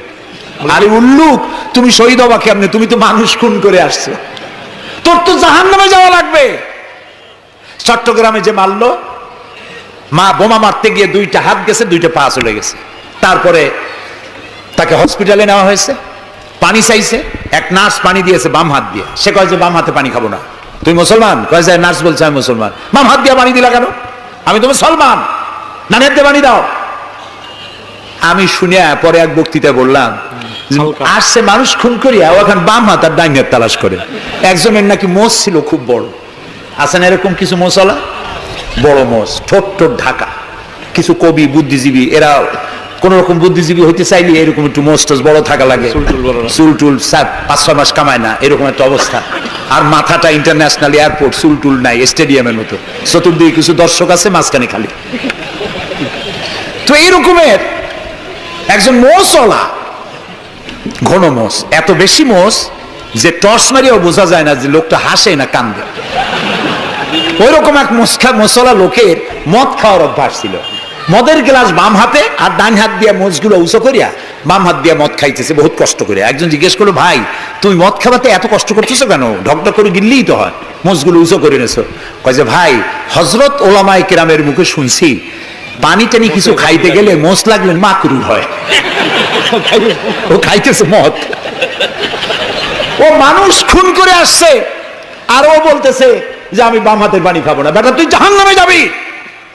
আল্লাহ তাআলা বলেছেন, ওমাই ইয়াকতুল মুমিনান মুতাআম্মিদান ফাজাযাউহু জাহান্নাম খালিদান ফিহা ওয়া গাদাবাল্লাহু আলাইহি ওয়া লানাহু ওয়া আ'আদ্দা লাহু আযাবান আযীমা। আল্লাহ তাআলা বলেছেন, যে ব্যক্তি কোনো মানুষ হত্যা করে, মুমিন হত্যা করে ইচ্ছে করে, তার একমাত্র শাস্তি হলো জাহান্নাম। কে বলতেছে? আল্লাহ তাআলা। জাহান্নাম, এবং আল্লাহ লানত, এবং চিরকাল সে জাহান্নামে থাকবে। আল্লাহ তাআলা আরো বলছেন, ওমান কাতালা নাফসান বিগাইরি নাফসিন আও ফাসাদিন ফিল আরদ ফাকান্নামা কাতালান নাস জামিআ। যদি বিচারকরা বিচারের মাধ্যমে কাউকে মৃত্যুদণ্ড না দেয়, এরকম কোন মানুষকে কেউ যদি হত্যা করে, সে একটি মানুষ হত্যা করলো না, সে যেন বিশ্বের সমগ্র মানব গোষ্ঠীকে হত্যা করলো। একটা মানুষ হত্যা করার অপরাধ হচ্ছে বিশ্বের সব মানুষ হত্যা করার সমান। ওয়ামান আহিয়াহা, আর কেউ যদি একটি মানুষকে বেঁচে থাকার সুযোগ করে দিল, ফাকান্নামা আহিয়ান নাসা জামিয়া, সে যেন সারা পৃথিবীর মানুষগুলিকে বেঁচে থাকার জন্য সুযোগ করে দিল। যারা মানুষ হত্যা করে তাদের শাস্তি কি? আল্লাহ তাআলা বলছেন, ইন্নামা জাযাউল লাযিনা ইউহারিবুনাল্লাহা ওয়া রাসূলাহু ওয়া ইয়াসআউনা ফিল আরদি ফাসাদান। যারা আল্লাহর এই জমিনে বিপর্যয় সৃষ্টি করতে চায়, সন্ত্রাস সৃষ্টি করতে চায়, তাদের জন্য 4 প্রকার শাস্তি। কয় প্রকার শাস্তি? কে বলতেছে? যারা বোমা মারে, যারা গ্রেনেড হামলা করে, যারা মানুষ হত্যা করে, যারা শান্তিপূর্ণ সমাজের উপরে সমাজকে বিশৃঙ্খলা সৃষ্টি করতে চায়, আল্লাহ তাআলা তাদের জন্য 4 প্রকারের শাস্তি নির্ধারণ করেছেন। আইয়ুকাত্তালু, তাদেরকে হত্যা করো, আও ইউসাল্লাবু, অথবা তাদেরকে শুল দণ্ডে দিয়ে দাও, আও তুকাত্তা আইদিয়াহুম ওয়া আরজুলিহিম, অথবা তাদের ডান হাত আর বাম হাত উল্টা কেটে দাও। হয় প্রথমে ডান, পরে বাম পা, বাম হাত ডান পা, একটার উল্টা আর একটা কাটো। চতুর্থ, আও ইয়ামফাউ মিনাল আরদ, অথবা দেশ থেকে বহিষ্কার করে দাও। সুতরাং আজকে যারা সন্ত্রাসী তৎপরতা চালাচ্ছে, তাদের সাথে ইসলামের কোনো সম্পর্ক নাই। পত্রিকার মাধ্যমে, এক শ্রেণীর সাংবাদিকতার মাধ্যমে, এক শ্রেণীর ধর্মনিরপেক্ষ রাজনীতিবিদরা এই সমস্ত সন্ত্রাসের দোষ আলেমদের মাথায় উঠায় দিতে চেয়েছিল। আল্লাহ আমাদের রক্ষা করেছেন, আলহামদুলিল্লাহ। বাংলাদেশের সমস্ত মসজিদ, মাদ্রাসার ইমাম, শিক্ষক, আলেম, ওলামা, পীর, বুজুর্গ সব ময়দানে নেমে পড়ে প্রতিবাদ জানিয়েছে, ইসলামের সাথে এর কোনো সম্পর্ক নাই, সম্পর্ক থাকতে পারে না। বিদায় হজে শুনতেছেন, নবী করিম সাল্লাল্লাহু আলাইহি ওয়াসাল্লাম বক্তব্য রাখছেন। বিদায় হজে নবী করিম সাল্লাল্লাহু আলাইহি ওয়াসাল্লাম বললেন, ও সাহাবীরা, আজকের কোন দিন? তারা বললেন, আজকে 9 জিলহজ, ইয়াউমে আরাফা। এটা কি মাস? তারা বললেন, জিলহিজ্জা, এটা জিলহজ মাস। যে ঘর তোমরা তওয়াফ করে, এই ঘরটা কার? সাহাবীরা বললেন, এটা আল্লাহর ঘর। নবী করিম সাল্লাল্লাহু আলাইহি ওয়াসাল্লাম বললেন, আজকের দিন, আরাফাতের দিন যেমন পবিত্র, আজকের মাস যেমন পবিত্র, আল্লাহর ঘর যেমন পবিত্র, তোমাদের একের রক্ত আরেকজনের কাছে সেই রকম পবিত্র। সুবহানাল্লাহ বলেন। আমাদের জাতির পিতা ইব্রাহিম আলাইহিস সালাম কি আল্লাহ রাব্বুল আলামিন অর্ডার করলেন, বললেন, আসলিম, সারেন্ডার করো, আত্মসমর্পণ করো।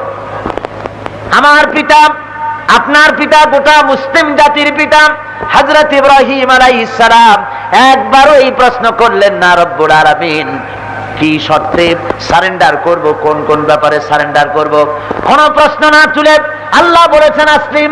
আর সঙ্গে সঙ্গে আমাদের পিতা হযরত ইব্রাহিম আলাইহিস সালাম ঘোষণা দিলেন, আসলামতু লিরাব্বিল আলামিন। সবাই পড়েন আমার সাথে, আসলামতু লিরাব্বিল আলামিন।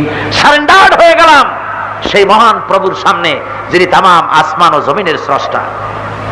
সুতরাং এই বিনয় এবং বিনম্রতা ধর্মীয় ঈমানের একটি অঙ্গ। ধর্মীয় ঈমানের আরেকটি অঙ্গ হলো ভরসা করতে হবে একমাত্র আল্লাহর উপরে। জোরে বলেন, কার উপরে? আরো জোরে বলেন, কার উপরে? আল্লাহ ছাড়া কার উপরে বিশ্বাস ভরসা করা যাবে না। মহান আল্লাহ রাব্বুল আলামিন বলেন, আমি আল্লাহকে ছাড়া অন্য কারো কাছে যদি তোমরা ভরসা করো, আত্মসমর্পণ করো, অন্য কাউকে যদি ভরসা করো, কারো কাছে যদি তুমি নিজের জান মাল ইত্যাদি রক্ষার জন্য যদি তুমি বলো, সে দৃষ্টান্তটা হবে এভাবে, মাসালুল্লাযীনা ইত্তাখাযু মিন দুনিল্লাহি আউলিয়া কামাসালিল আনকাবুত اتخذت بيتا وإن أوهن البيوت لبيت العنكبوت। এটা হলো সেই দৃষ্টান্তের মতো যেমন মাকড়াসার জালের কাছে যদি কেউ আশ্রয় চায়, 10 নম্বর মহাবিপদ সংকেত দেখাতে বলা হয়েছে যখন, সেই সময় যদি ঘটিবাটি ছেলেবেলে আত্মীয় স্বজন নিয়ে মাকড়াসার জালের নিচে যদি জান বাঁচাবার জন্য কেউ আশ্রয় চায়, তাহলে এর চাইতে অসুবিধার কি হতে পারে? আল্লাহ কোরআনে বলেছেন যাউবাত তালিব ওয়াল মাতলুব, আশ্রয় প্রার্থী আশ্রয় প্রদানকারী দুটোই দুর্বল। ঝড় আসলে তুমি যে আশ্রয় চেয়েছো যে ঘরের কাছে, ওই ঘর তো আগে ভাঙবে ঝড় শুরু হওয়ার আগেই, সুতরাং ও তোমাকে কেমন করে আশ্রয় দিবে? আশ্রয় কেউ দিতে পারে না, ভরসা করতে হবে একমাত্র তার কাছে যিনি মূল আশ্রয় দিতে পারেন। তিনি কে? আমার ভাইয়েরা, কোরআনে কারীমের ভিতরে আল্লাহ রাব্বুল আলামিন এই কথা অনেক জায়গায় বলেছেন। তিনি বলে দিয়েছেন, হযরতে হুদ আলাইহিস সালামের ঘটনা আল্লাহ শোনাচ্ছেন।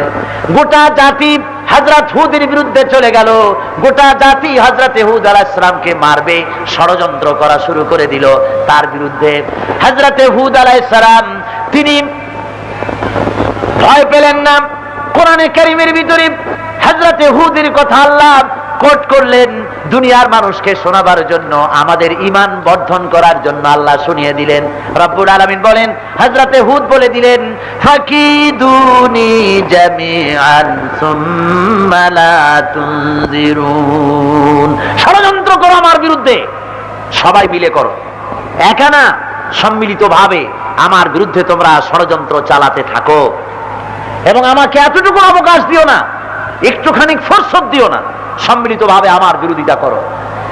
আমি ইন্নী তাওয়াক্কালতু রাব্বি ওয়া রাব্বিকুম, আমি ভরসা করেছি, নির্ভর করেছি সেই রবের প্রতি যিনি তোমাদেরও স্রষ্টা আমারও স্রষ্টা, এবং যার কুদরতি হাতের ভিতরে গোটা পৃথিবীর মানুষের, গোটা পৃথিবীর জীবজন্তু সকল প্রাণীর জান যার কুদরতি হাতে, আমি সেই আল্লাহর উপরে ভরসা করেছি। তোমাদের যত সম্ভব আমার বিরুদ্ধে ষড়যন্ত্র চালাও, জোরে কোন সুবহানাল্লাহ, যদ্দূর পারো আমার বিরোধিতা করো।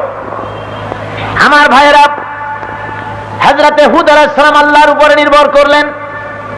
এরপরে আমরা দেখি হযরতে মূসা আলাইহিস সালাম কি কাফির বেঈমানেরা ফিরআউনি শক্তি চতুর্দিক থেকে ঘেরাও করে ফেলেছে, পালাবার কোনো রাস্তা নাই, দৌড়াবার কোনো রাস্তা নাই, 3 দিক দিয়া ঘেরাও করেছে। কে ঘেরাও করেছে? ফিরআউনি শক্তি। সামনে কি? দরিয়া। হযরতে মূসা আলাইহিস সালামের উম্মতেরা বললেন, হে মূসা, আমরা ধরা পড়ে গেছি, পালাবার কোনো পথ নাই, আমরা এখনই মরে যাব, 3 দিক থেকে আক্রান্ত হয়েছি, সামনে আত্মহত্যা করার পথ, দরিয়া যাব কই? হযরতে মূসা আলাইহিস সালাম তিনি ঘোষণা করে দিলেন, কাল্লা ইন্না মা'য়া রাব্বি সায়াহদিন, কখনোই নয়, ভয় পেও না, রব্বি সায়াহদিন, আল্লাহ অবশ্যই আমাদেরকে পথ দেখাবেন। অবশ্যই শব্দ ব্যবহার করা হয়েছে, অবশ্যই আল্লাহ আমাদের পথ দেখাবেন। সকলে পড়েন সুবহানাল্লাহি ওয়া বিহামদিহি। 3 দিকে শত্রু, একদিকে দরিয়া, পালাবার কোনো পথ আছে? সেখানেও মূসা আলাইহিস সালাম বলছেন, ভয় পেও না, আল্লাহ অবশ্যই পথ দেখাবেন। মহান আল্লাহ রাব্বুল আলামিন সত্যিই পথ দেখিয়ে দিলেন।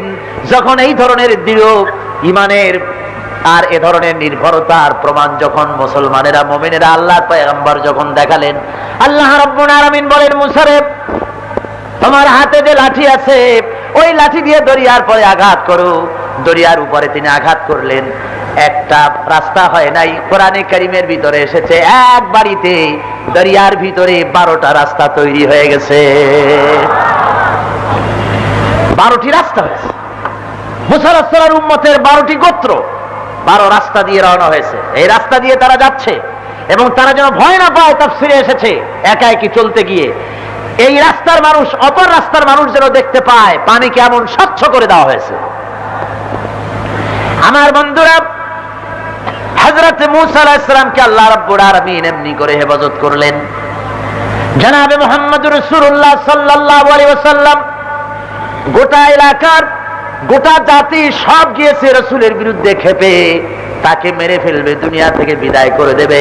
ষড়যন্ত্র করা হলো, রাসূলের বিরুদ্ধে ষড়যন্ত্র করা হয়েছে, তাকে মারার জন্য বন্দোবস্ত করা হয়েছে।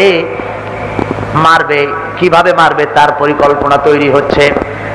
লোকেরা বসে গেছে চতুর্দিকে, পরামর্শ হচ্ছে রাসূল মদিনায় চলে যাবেন, এ খবর হয়ে গেছে। প্রস্তাব আসতেছে, এক একজনে এক এক রকম বলছে। কেউ বলছে মুহাম্মদ সাল্লাল্লাহু আলাইহি ওয়াসাল্লামের নাগরিকত্ব ক্যান্সেল করে দেশ থেকে বের করে দাও, কেউ বলছে তারে জেলের মধ্যে আটকায় রাখো। কেউ সিদ্ধান্ত আসতে পারতেছে। এমন সময় বিরাট জামা কাপড়, দাড়ি টুপি, সুন্দর চেহারা নিয়ে একজন এসে হাজির। আবু জাহেল তাকে দেখে দাঁড়িয়ে গেলেন। সম্মানিত ব্যক্তি, আপনি কে, আপনার পরিচয় কি? উনি জবাব দিলেন পরিচয় পরে, আমি নাজ থেকে এসেছি, সেখানকার শায়েখ আমি। তোমরা বিপদে পড়েছো, আমি কাশফের হালতে তা জানতে পেরেছি। এই মুহূর্তে বিপদ থেকে বাঁচিয়ে দেওয়ার দায়িত্ব আমার। সবাই বলছে সাধু সাধু। কি সময় আপনি আসছেন? ওম শান্তি। আচ্ছা, আবু জাহেল বলছে কি সিদ্ধান্তহীনতায় আমরা ভুগছি বলে আপনি মনে করেন? উনি বলছেন প্রথম নম্বরের কথা হলো, তোমরা বলেছো মুহাম্মদ সাল্লাল্লাহু আলাইহি ওয়াসাল্লামের নাগরিকত্ব ক্যান্সেল করে দেশ থেকে তাড়িয়ে দিবে। তোমরা বোঝো উনি লোকটিকে? তোমরা জানো না এই লোকটির এত সুন্দর চেহারা, এত সুন্দর কণ্ঠস্বর এবং আলোচনার পদ্ধতি এত সুন্দর, যদি তোমরা দেশ থেকে বের করে দাও, যে দেশে তিনি যাবেন সেই দেশের মানুষেরা তার ব্যবহারে, তার বক্তৃতায়, তার চেহারার আকর্ষণে, তার ব্যবহারে মুগ্ধ হয়ে ওই দেশের সমস্ত জাতি তার পায়ের গোলাম হয়ে যাবে। যে দেশে যাবেন সে দেশের মানুষ তার গোলাম হবে। সুতরাং ওই দেশের মানুষ নিয়ে তোমাদের দেশে হামলা চলবে, ঠেকাইতে পারবে না। আবু জাহেল কয় সর্বনাশ, এই কথা তো আমাদের মাথায় ঢোকে নাই। কয় ঢুকবে কেন? আমি তো তোমাদের চাইতে কয়েক ডিগ্রি বড়। আচ্ছা, কয় দুই নম্বরে তোমরা বলেছো জেলে রাখবা, এ তো আরো মুসিবত। কয় কি রকম? কয় জেলের ভিতরে থুইলে, জেলের ভিতরে যত চোর আছে, ডাকাত আছে, দস্যু আছে, যত লোক আছে, এই সংক্ষিপ্ত পরিমণ্ডলে, পরিসরে সমস্ত লোকগুলি মুহাম্মদ সাল্লাল্লাহু আলাইহি ওয়াসাল্লামের চেহারা দেখে, তার আলোচনা শুনে, তার ব্যবহারে সব পাগল হয়ে যাবে। ভিতরে তার কাজ করতে সুবিধা হবে। সুতরাং ভিতরে লোকগুলিও মুসলমান হয়ে যাবে, আর বাইরে তো মুসলমান কিছু আছেই, আটকাই দিলে জ্বালা বাড়বে, আরো ঠেকাইতে পারবে না। আবু জাহেল বলছে তাহলে উপায় কি? কয় একটা উপায় আছে। কি উপায়? হলো মুহাম্মদ সাল্লাল্লাহু আলাইহি ওয়াসাল্লামকে হত্যা করো। জোরে কর নাউযুবিল্লাহ। আবু জাহেল কয় হুজুর, যে বুদ্ধি আপনি আমাদের দিলেন, আমাদের ইচ্ছা করে যে আপনারে সেজদা করি, এত সুন্দর বুদ্ধি এত কখনো পাইনি। এবার বলুন আপনার পরিচয় কি? আমার পরিচয় দরকার নাই, তোমরা এই জাতীয় বিপদে পড়বা যেখানে, ঠিক সেখানে এসে সময় মতো বুদ্ধিটা মাথায় আমি উঠায় দেব, যাতে করে তোমরাই মানুষ মারবা, আবার সেই মানুষ নিয়ে তোমরা মিছিল করতে পারবে, বুদ্ধি আমি দিয়ে দেব।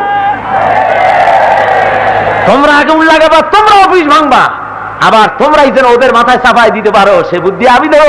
পরিচয় শোনো, আমার নাম মিস্টার ইবলিস। সুতরাং ইবলিসের কাজ অতীতেও ছিল, এখনো আছে। তবে ইবলিসের কাজ ইন্না কাইদা শায়তানে কানা দাঈফা। আল্লাহ বলেছেন শয়তানের চক্রান্ত আসলে দুর্বল। আসলে কি? যত বড় মশাল মিছিল হোক, যত বড় মিছিল হোক, আর যাই হোক না কেন, আল্লাহ বলেন ইন্না কাইদা শায়তানে কানা দাঈফা। শয়তানের চক্রান্ত আসলেই দুর্বল।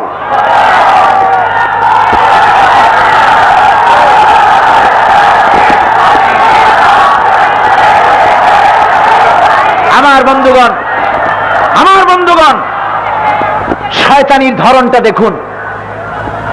আজকের ওনারা জবাব দিয়েছেন, তবু আমি না বলে পারি না। আজকের পত্রিকা, এই যে বাংলার বাণীটা, পত্রিকায় লিখছে মাওলানা আজাদ সাহেব, উনি মুক্তিযোদ্ধাদের বলেছেন জারজ সন্তান। জোরে কর নাউযুবিল্লাহ। এই লক্ষ লক্ষ জনতা আপনারা বলেন মাওলানা আজাদের মুখ থেকে এমন কথা কালকে বেরিয়েছে? জোরে বলেন বেরিয়েছে? তাহলে এই বাংলার বাণীর সাংবাদিক এই চট্টগ্রামে কে যেমন মিথ্যা কথা বলতে পারলো এবং আমার কথা বলেছে? আমি নাকি কালকে বলেছি সৌদি আরবের মানুষ কান্দা হয়রান হয়ে গেছে। আমি কি তাই বলেছি? আমি বলেছি সৌদি আরবে অবস্থানরত বাংলাদেশি মুসলমানেরা কেঁদেছে। আর কথাগুলির ইঙ্গিতটা দেখেন। আমি বলবো এই ধরনের সাংবাদিকতা বন্ধ করো, আল্লাহ তোমাদের উপরে রহম করবেন। জোরে কোন আমিন। আরো জোরে বলেন আমিন। ওদের জন্য শুধু আমার করুণা হয়, দয়া হয়, এদের জন্য আল্লাহ ওদেরকে হেদায়েত করুন। জোরে কোন আমিন। আরো জোরে বলেন আমিন। তোমরা তোমাদের চাল চালতে থাকো, আল্লাহ তার কাজ করতে থাকবেন। জোরে কোন আলহামদুলিল্লাহ, জোরে কোন সুবহানাল্লাহ। আমার ভাইয়েরা, বলতেছিলাম ওরা রাসূলকে মারতে চেষ্টা করলো। রাসূল তিনি হিজরত করলেন, আল্লাহ অর্ডার করলেন আপনি হিজরত করুন, মদিনায় চলে যান। ওরা মারতে আসলো, মারতে পারছিল? পারছিল? পারে নাই। কে হেফাজত করেছেন? আল্লাহ রাব্বুল আলামিন নবীজিকে ডেকে বলেছেন, ওয়াল্লাহু ইয়াসিমুকা মিনান নাস। মহান আল্লাহ রাব্বুল আলামিন বলেন, হে নবী, মানুষের সব ষড়যন্ত্র থেকে আমি আল্লাহ আপনারে হেফাজত করব, আমি আল্লাহ আপনাকে হেফাজত করব। হযরত খাদিজাতুল কুবরা রাদিয়াল্লাহু তাআলা আনহা ইন্তেকাল করেছেন। হুজুরের চাচা আবু তালেব ইন্তেকাল করেছেন। রাসূল রাস্তায় রাস্তায় একা একা ঘোরেন। মুসলমানেরা দিনের বেলায় সাহস করে না হুজুরের সঙ্গে দেখা করতে। এখনো অনেক মুসলমান আছে, যখন জোয়ার থাকে ইসলামের, সব সামনে আসে, আসসালামু আলাইকুম হুজুর কেমন আছেন। আবার যখন দুর্দিন দেখে তখন পালায় বেড়ায়, জোরে বাবা যদি শোনে যে আমার বাড়ি আসছে তাহলে তো খাইছে, আমার বাড়ি দোকান সব ভেঙে ফেলাবে। কি বলেন, আছে না এমন? যেরকম আছে না? এই দুর্বল ইমাম থেকে উতরে আসতে হবে। রাসূল সাল্লাল্লাহু আলাইহি ওয়াসাল্লাম একা একা হাঁটেন, মনটা বড় বিষণ্ণ। আহারে, ইসলাম প্রচার কিভাবে করব? আল্লাহ রাব্বুল আলামিন তার নবী কি এই বিষণ্ণ অবস্থায়, দুঃখের সময় আল্লাহ রাব্বুল আলামিন হুজুরকে ডেকে সান্ত্বনা দিয়ে দিলেন, ইয়া আইয়ুহান নাবিয়্যু হাসবুকাল্লাহ। হে নবী, আমি আপনার জন্য যথেষ্ট। কেন চিন্তা করেন? আমি আল্লাহ আপনার জন্য যথেষ্ট। ধরে বলেন সুবহানাল্লাহ। সুতরাং আল্লাহ আছে আমাদের সাথে, আল্লাহ আছে।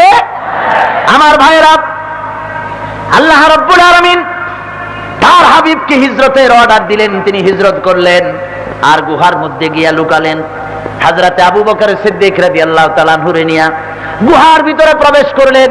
রাসূল বলেন, আবু বকর একটু বসো, সারা রাত হেঁটে হেঁটে পায়ে ব্যথা হয়ে গেছে, আমি তোমার উরুর উপরে মাথা রেখে একটু ঘুমাইয়া যাই। হুজুর ঘুমাইয়া গেলেন। হযরত আবু বকর লক্ষ্য করে দেখলেন চতুর্দিকে অনেকগুলি ছিদ্র।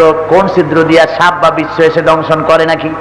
হযরতে আবু বকর নিজের গায়ের চাদর ছিঁড়ে ছিঁড়ে গর্ত বন্ধ করতে লাগলেন। কয়েকটা গর্ত বন্ধ করা গেল না, পাও দিয়ে চেপে ধরলেন। এক পাহাড়িয়া বিষধর সাপ বেরোবার অনেক চেষ্টা করে পথ না পাইয়া হযরত আবু বকরের পায়ের উপরে দংশন করেছেন। হযরত আবু বকর যন্ত্রণায় ছটফট করছেন, চোখ দিয়ে পানি দরদর করে পড়ছে। আল্লাহর নবীর ঘুম ভেঙে গেল, তাকিয়ে দেখেন হযরতে আবু বকরের চোখে পানি। হুজুর ডেকে বলেন, আবু বকর রে, গুহার ভিতরে বসে কান্দো কেন? তোমার স্ত্রীর কথা, ছেলে মেয়ের কথা, বাড়ির কথা মনে পড়ে গেল নাকি? হযরত আবু বকর বলেন, ইয়া রাসূলুল্লাহ, আল্লাহর কসম করে বলি, ঈমান যেদিন এনেছি ওই দিন থেকে নিয়ে আমি আমার ছেলে মেয়ে, আমার মাতা পিতা, এমনকি আমার কলিজার চাইতে আপনারে আমি বেশি ভালোবাসি। ছেলে মেয়ে আর মা বাপের জন্য কান্দি না। হুজুর আমি কাঁদতেছি, সাপে আমারে দংশন করেছে। হুজুর মুখের থেকে থুতু বার করে নিয়ে দংশিত জায়গায় লাগিয়ে দিলেন, অমনি বিষ বন্ধ হয়ে গেল। হযরত রাসূল বলেন, আবু বকর, কেন তুমি প্রথমে আমারে বলো নাই যখনই দংশন করেছিল? তুমি কষ্ট পেতে না, তাড়াতাড়ি বন্ধ হয়ে যেত। হযরত আবু বকর বলেন, ইয়া রাসূলুল্লাহ, আল্লাহর হাবিব আমার উরুর উপরে মাথা রেখে আরাম ফরমাচ্ছিলেন, সাপে কাটা দংশন জনিত যন্ত্রণায় আমার কলিজাটা পুড়ে যদি ছাইভস্ম হয়ে যেত, আল্লাহর হাবিবের আরামের ভিতরে বিঘ্ন ঘটাতে পারতাম না।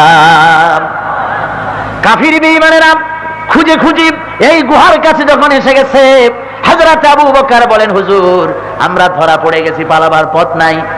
তারা যদি তাকায় আমাদের দেখতে পাবে, ধরা পড়ে গেলাম। আল্লাহর নবী কি জবাব দিলেন? সূরা তাওবার ভিতরে রব্বুল আলামিন ঘোষণা করেন নবীর কথা, ইযহুমা ফিল গার ইয ইয়াকুলু লিসাহিবিহি লা তাহজান ইন্নাল্লাহা মা'ানা। ও আমার সাথী, ভয় পেও না, আল্লাহ আমাদের সাথে আছে। আমরা মাইনরিটি নই, আমরাই মেজরিটি। সর্বস্ব শক্তিমান আল্লাহ আছেন আমাদের সাথে, জোরে বলেন সুবহানাল্লাহ। সুতরাং ধর্মীয় ঈমানের এটি একটি অপরিহার্য অঙ্গ যে মুমিনকে ভরসা করতে হবে একমাত্র কার উপরে? ঝড় আসুক, ঝঞ্ঝা আসুক, বাধা আসুক, বিপত্তি আসুক, জেল আসুক, জরিমানা আসুক, পাথর আসুক, বোমা চার্জ হোক, গ্রেনেড চার হোক, আমরা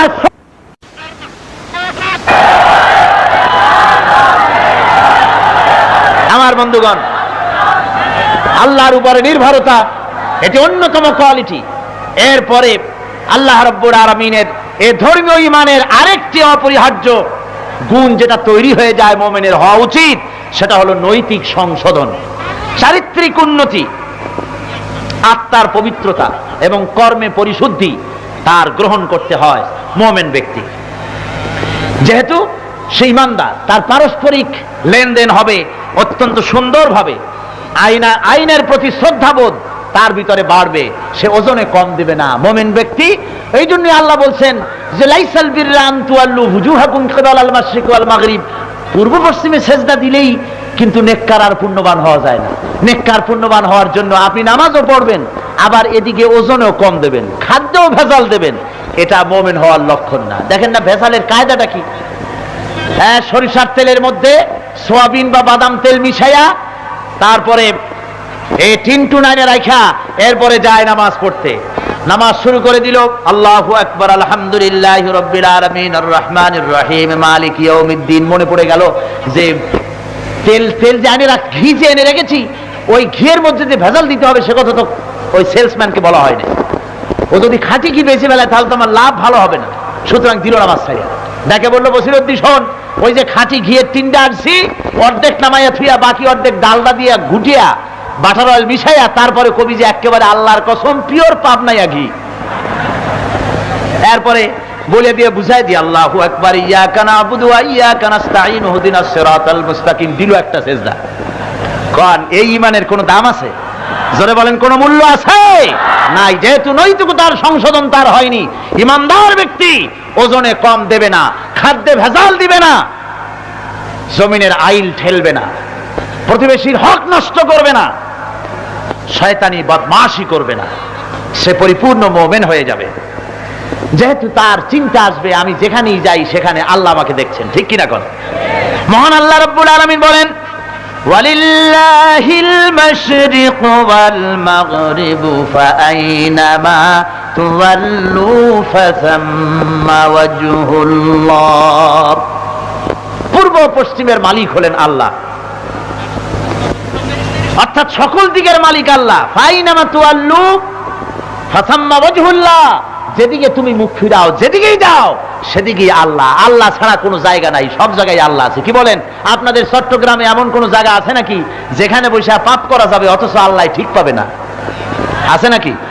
কোন পাহাড়ি এলাকা, বান্দরবান, তারপরে কি বলে কাপ্তাই, চন্দ্রঘোনা, অনেক পাহাড় আছে, গিরিপথ আছে, এই সব জায়গায় কোনো জায়গায় একটু আকাম করে সারা যাবে না? সারা পৃথিবীতে এমন কোন জায়গা আছে নাকি? নাই। আল্লাহ সব জায়গার খবর রাখেন এবং সব জায়গা তিনি দেখেন। সুতরাং এই নৈতিকতার গুণ তার ভিতরে তৈরি হয়ে যাবে। এটা হলো ধর্মীয় ঈমানের অপরিহার্য গুণ, এটা হতে হবে। আরেকটি গুণ ধর্মীয় ঈমানে তৈরি হয় এবং হতে হবে, সেটা হলো সাহসিকতা। ঈমানদার হবে সাহসী। ঈমানদার কি হবে? সে মৃত্যুর ভয় পাবে না। মৃত্যুর ভয় পাবে নাকি? আর মেয়ে মৃত্যু তো হবেই। দুনিয়া যখন আসছি খাম খুঁটি জড়াই ধরিয়া বাঁচে থাকতে পারবো নাকি? না, মরা লাগবেই, মরতেই হবে, এবং এই মৃত্যুর থেকে কেউ রেহাই পাবে না। আল্লাহ রাব্বুল আলামিন বলেন কুল ইন্নাল মাউতাল্লাযী তাফিরুনা মিনহু ফাইন্নাহু মুলাকীকুম, যে মৃত্যু থেকে তুমি পালাও, যে মৃত্যুর থেকে তুমি পালিয়ে বেড়াতে চাও, এ মৃত্যু তোমাকে স্পর্শ করবে একদিন। এ মৌতের হাত থেকে তুমি কোন রকম রেহাই পাবে না। মৃত্যু অবশ্যম্ভাবী, আজ হোক কাল হোক তোমাকে মরতে হবে। সুতরাং তোমার ঈমান মজবুত এভাবে হওয়া দরকার যে আল্লাহ ছাড়া তোমার মৌত কেউ দিতে পারবে না।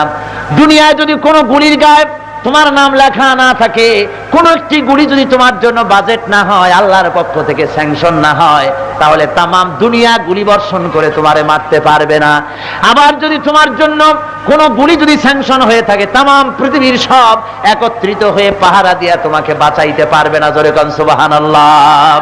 এই কথাই আল্লাহ রাব্বুল আলামিন কোরআনে কারীমের ভিতরে সুন্দর করে ঘোষণা করেছেন, ওয়া মা হুম বিদারিনা বিহি মিন আহাদিন বিইذনিল্লাহ। তামাম পৃথিবীর সমস্ত শক্তিও যদি একত্রিত হয়, তোমার একগাছা পশমও তারা ক্ষতি করতে পারবে না। আল্লাহর হুকুম ছাড়া কোনো ক্ষতি করতে কেউ পারবে না। সুতরাং আপনার হায়াত এবং মওতের মালিক আল্লাহ, একথা বিশ্বাস করে আল্লাহর পথে নিজের জীবনকে নিবেদিত করতে হবে। ওই আল্লাহ ছাড়া হায়াত ও মওতের মালিক কেউ নেই। হায়াতের মালিক কে? এত আস্তে কেন কোন? জোরে বলেন হায়াতের মালিক কে? আরো জোরে বলেন মওতের মালিক কে? সুতরাং হায়াত এবং মওতের মালিক যিনি, সেই আল্লাহ রাব্বুল আলামিনের উপরে ঈমান মজবুত হয়ে যায় মুমিনের। আল্লাহ ছাড়া কেউ কাউর আপনার কোনো ক্ষতি কেউ করতে পারে না, আপনার ধ্বংস কেউ আনতে পারে না। ভালো এবং ক্ষতি সবকিছু হয় আল্লাহর তরফ থেকে, খাইরিহি ওয়া শাররিহি মিনাল্লাহি তাআলা। এই যখন অবস্থা, আল্লাহ রাব্বুল আলামিন তখন বলতেছেন, ফালা তাখাফুহুম ওয়া খাফুনি ইন কুনতুম মুমিনিন। এটাই যখন অবস্থা, তখন দুনিয়ার কাউকে ভয় করো না, একমাত্র আল্লাহকে ভয় করো যদি তুমি মুমিন হও। কোন সন্ত্রাসকে ভয় করো না, কোন অস্ত্রকে ভয় করো না, ভয় করো একমাত্র আল্লাহকে। এই গুণগুলি যদি তৈরি হয়ে যায়, বুঝতে হবে ঈমান বিল্লাহ আপনার ভিতরে এসে গেছে। আল্লাহকে ঈমান, আল্লাহর প্রতি ঈমান আপনি আনতে পেরেছেন। এই গুণগুলি যদি আপনার ভিতরে তৈরি হয়ে যায়, আমার ভাইয়েরা, আমি আশা করব এই যে কথাগুলি আমি আপনাদের সামনে বললাম, এই কথাগুলি, এই পয়েন্টগুলি, শর্তগুলি যেন আল্লাহ আমাদের ভিতরে যেন পরিপূর্ণ করে দেন। জোরে বলেন আমিন। আরো জোরে বলেন আমিন। ওয়ালাকিন্নাল বিররা মান আমানা বিল্লাহ। পূর্ব পশ্চিমে কতবার মাথা ঘুরালেন, মাথা নত করলেন, এটাই প্রকৃত ঈমানের কোনো ব্যাপার না। আসল ব্যাপার হলো আল্লাহর প্রতি ঈমান। আসল ব্যাপার কি? আল্লাহর প্রতি ঈমান। সেই ঈমানের কিছু কথা আজকে আপনাদের সামনে বললাম।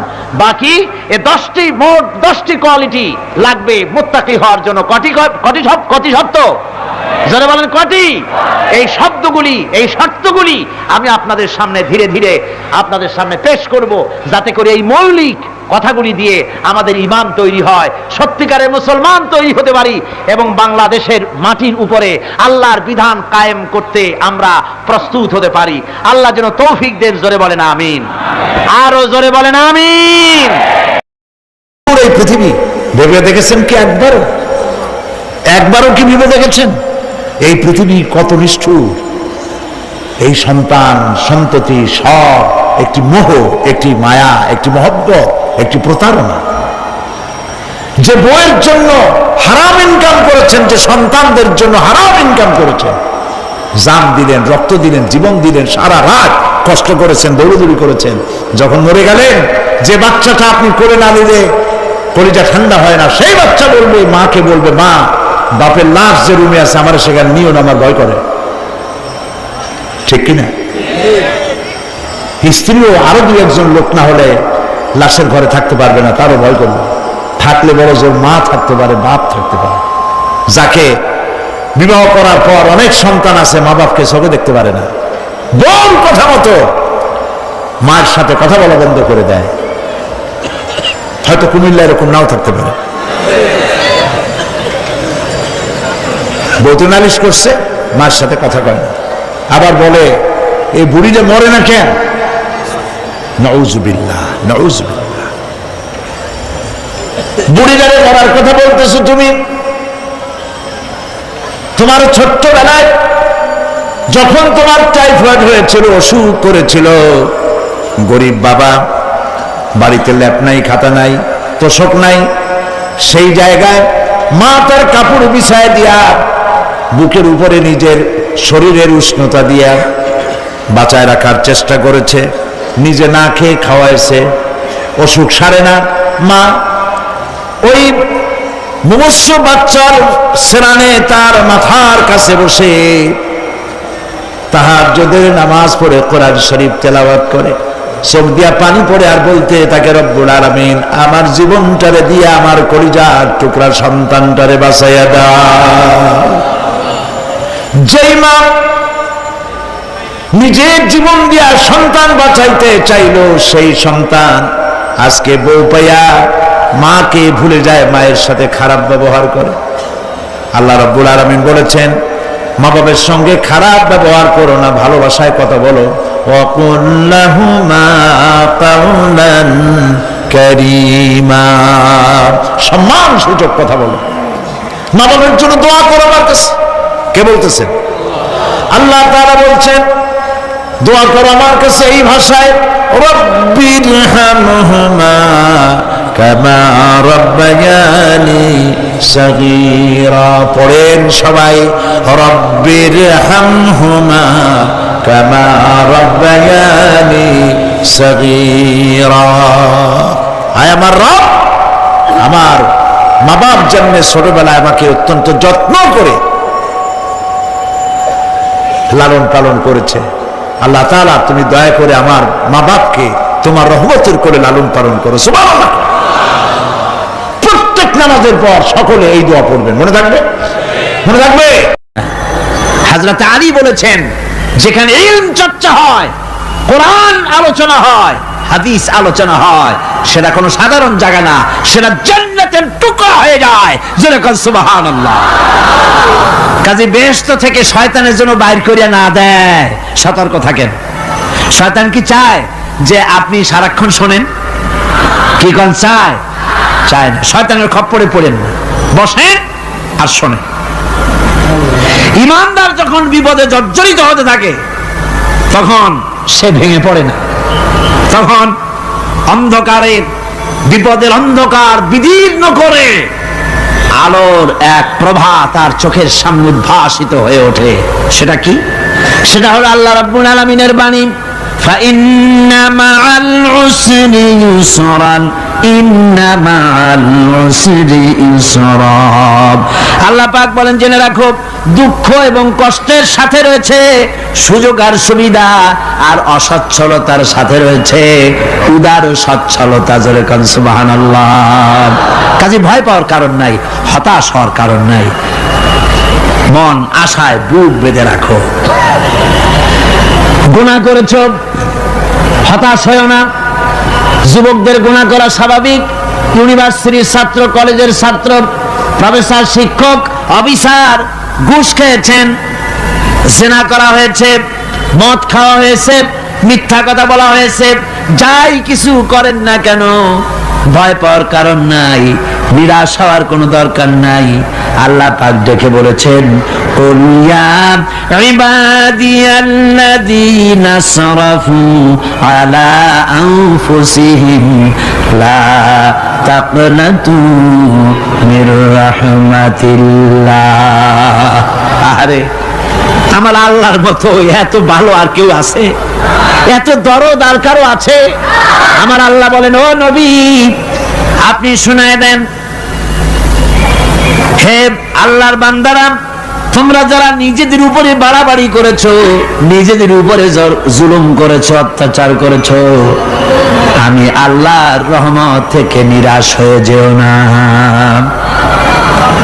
মানুষ যদি অপরাধ করে, বাপের সাথে অপরাধ করেছে, মায়ের সাথে অপরাধ করেছে, মা বাবা সন্তানের চাইতে এত বড় কল্যাণকামী তো আর কেউ নাই, কিন্তু মা বাবা কোনোদিন বলে না আয় আমার ছেলে তোরে মাফ করে দেই, এরকম বলে নাকি?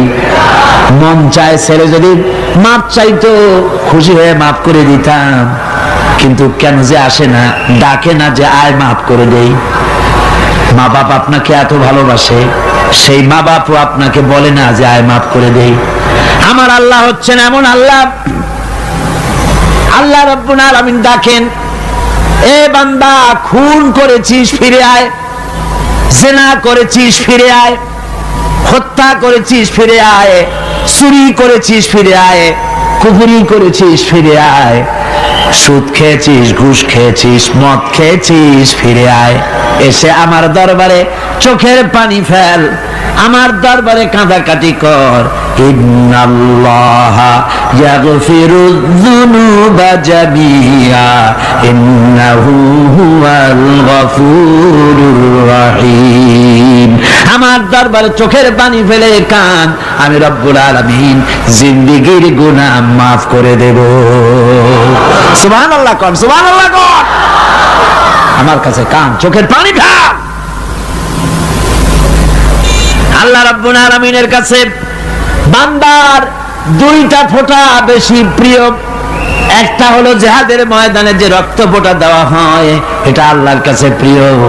আর আল্লাহর ভয়তে গুনাহের জন্য লজ্জা করে অনুশোচনা করে বান্দা যখন চোখের পানি ছেড়ে দেয়, আল্লাহর কাছে এটা অত্যন্ত প্রিয়।